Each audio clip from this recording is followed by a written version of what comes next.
రేపు తెలంగాణ ప్రజాభవన్లో రెండు తెలుగు రాష్ట్రాల ముఖ్యమంత్రులు భేటీ కానున్నారు. రెండు రాష్ట్రాల అధికారుల స్థాయిలో ఇప్పటి వరకు జరిగిన 30 సమావేశాల్లో తీసుకున్న నిర్ణయాలు, వాటిలో ఇప్పటికీ అమలు కాని అంశాలపై అధికారులతో చర్చించనున్నారు. ఈ నేపథ్యంలో రేపు చర్చించాల్సిన అంశాలపై నేడు కసరత్తు జరగనుంది. ఈ మేరకు ఇవాళ మధ్యాహ్నం పోలీస్ కమాండ్ కంట్రోల్ కార్యాలయానికి సీఎం రేవంత్ రెడ్డి రానున్నారు. పలు అంశాలపై వివిధ శాఖల అధికారులతో సమీక్ష సమావేశం నిర్వహించనున్నారు.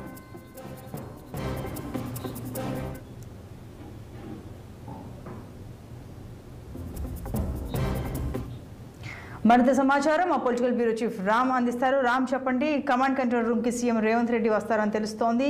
దీనికి రేపటి ఇరు సీఎంల భేటీయే కారణంగా తెలుస్తోంది. వివరాలు ఏంటి? Good morning Santosh. ఇవాళ మధ్యాహ్నం 2 గంటలకి బంజారాహిల్స్లోని పోలీస్ కమాండ్ కంట్రోల్ కార్యాలయానికి సీఎం రేవంత్ రెడ్డి హాజరవుతారు.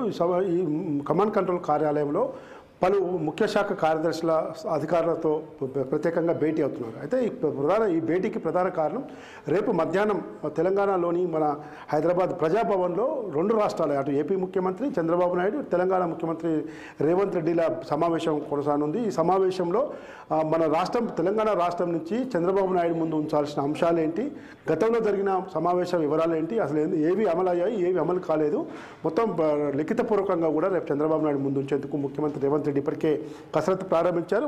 మొన్న సెక్రటరీలో కూడా దీనికి సంబంధించిన అంశాలపై చర్చించారు. అయితే కేంద్ర రాష్ట్రం ఏర్పడినప్పటి నుంచి ఇప్పటి వరకు కూడా రాష్ట్ర విభజన సమయంలో తీసుకున్న నిర్ణయాలపైన రెండు రాష్ట్రాలకు జరగాల్సిన న్యాయ ఒప్పందాల ప్రకారం చర్చించేందుకు కేంద్ర హోంశాఖ ఆధ్వర్యంలో కమిటీ చేశారు. కమిటీ దాదాపు 30 సార్లు అధికారులు భేటీ అయ్యారు. అయినా కూడా ఏ అంశాలు తెరపైకి వచ్చాయి, ఏ అంశాలు పరిష్కారాన్ని నోచుకున్నాయి, ఏ అంశాలు నోచుకోలేదని దానిపైన ఈరోజు తెలంగాణ ముఖ్యమంత్రి రేవంత్ రెడ్డి చాలా సీరియస్గా ఈ అంశాలపై చర్చించేందుకు సిద్ధమవుతున్నారు. అయితే గతంలో ఒకసారి చూసుకుంటే మాత్రం 2014లో రాష్ట్రం విడిపోయినాక చంద్రబాబు నాయుడు మొదటిసారి ఏపీలో చంద్రబాబు నాయుడు అధికారంలో చేపట్టారు. ఇక్కడ తెలంగాణలో కూడా 2014లో ముఖ్యమంత్రిగా కేసీఆర్ బాధ్యతలు చేపట్టాడు. కానీ ఆ 5 ఏళ్ళు కూడా ఎక్కడ కూడా ముఖ్యమంత్రి అప్పటి ముఖ్యమంత్రులు చంద్రబాబు నాయుడు, ఇప్పుడు ఇక్కడ ముఖ్యమంత్రి కేసీఆర్ల మధ్య మాత్రం ఎలాంటి సమావేశాలు జరగలేదు. కేవలం అమరావతి ఏదైతే ఏపీ రాజధాని అమరావతి రాజధానికి నిర్మాణం కోసం భూమి పూజ జరిగిందో ఆ భూమి పూజ కార్యక్రమానికి ప్రధాని నరేంద్ర మోడీ కూడా హాజరయ్యారు. ఆ కార్యక్రమంలో ఇక్కడ ఉన్న తెలంగాణ ముఖ్యమంత్రి కేసీఆర్ కూడా హాజరయ్యారు.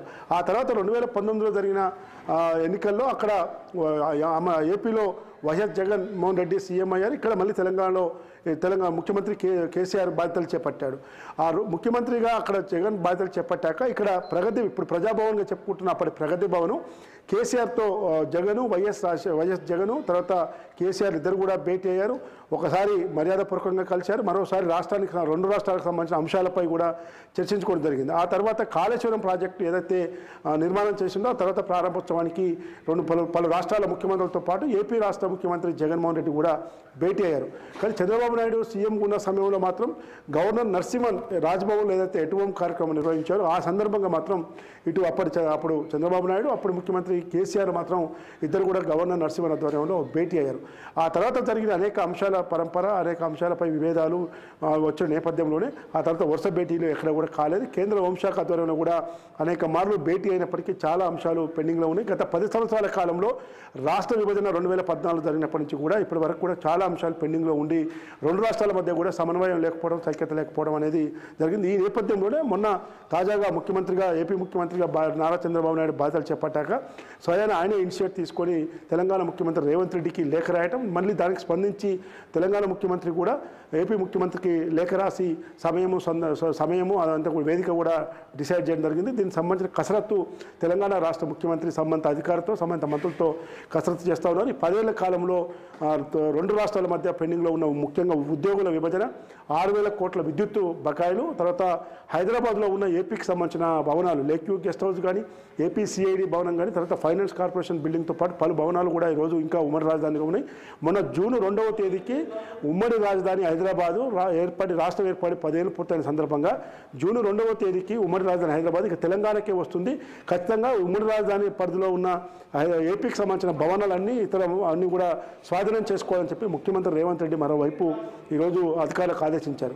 అయితే రెండు రాష్ట్రాల మధ్య మాత్రం ఉద్యోగుల విభజన ఈ చిన్నపాటి అంశాలు ఉంటాయి. కృష్ణానది జలాల వాటా విషయంలో ప్రధానంగా అంశం ఉంది. దానిపైన అనేక మార్లు భేటీ అయినప్పటికీ కూడా అంశం తేలవట్లేదు. మరోవైపు పోతిరెడ్డిపాడు ఎడ్రెగ్యులేటరీ ప్రాజెక్టు ఎత్తు పెంపు అదొకటి రెండు రాష్ట్రాల మధ్య వివాదం ఉంది. నాగార్జున సాగర్ డ్యాంపై మొన్న జరిగిన అసెంబ్లీ ఎన్నికల సమయంలో ఏపీ పోలీసులు వచ్చి డ్యాంపై పోలీసులు మకాం వేయటం, నీళ్లను తరలించకపోయేందుకు ప్రయత్నం చేయటం అదంతా.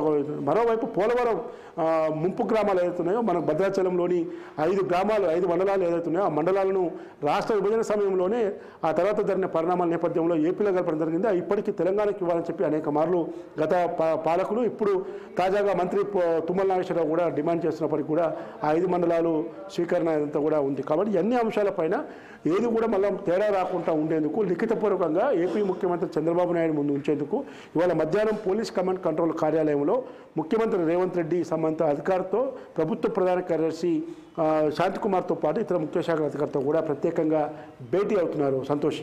Right Ram, thank you.